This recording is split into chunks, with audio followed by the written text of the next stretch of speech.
बिस्मिल्लाहिर्रहमानिर्रहीम। शुरू करती हूँ अल्लाह ताला के नाम से जो बड़ा मेहरबान नहायत रहम वाला है।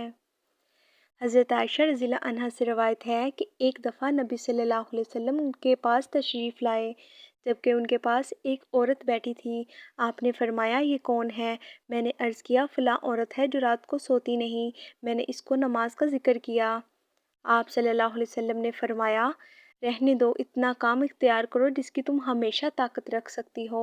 अल्लाह की कसम, अल्लाह ताला सवाब देने से नहीं उकताएगा, तुम ही नेकी करने से उकता जाओगे। रसूलुल्लाह सल्लल्लाहु अलैहि वसल्लम को वो दीनी काम ज़्यादा अच्छा लगता था जिस पर उस काम वाला हमेशगी करे।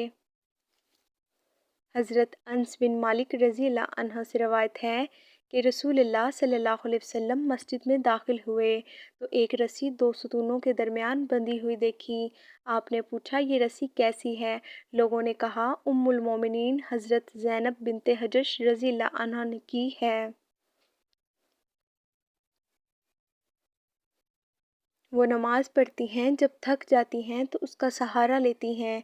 नबी सल्लल्लाहु अलैहि वसल्लम ने फरमाया, इसे खोल दो। तुम में से हर शख्स उस वक़्त तक नमाज़ पढ़े जब तक उसमें चुस्ती बाकी रहे। जब वो सुस्त पड़ जाए तो नमाज छोड़कर बैठ रहें।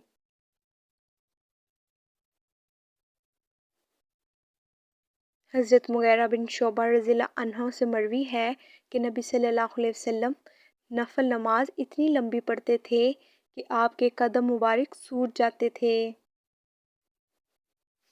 आपसे गुजारिश की गई कि अल्लाह ताला ने तो आपके अगले पिछले सब कसूर मुआफ़ फरमा दिए हैं, फिर आप इतनी इबादत क्यों करते हैं? आप सल्लल्लाहु अलैहि वसल्लम ने फरमाया, क्या मैं अल्लाह ताला का शुक्रगुज़ार बंदा ना बनूं? जज़ाकल्लाह।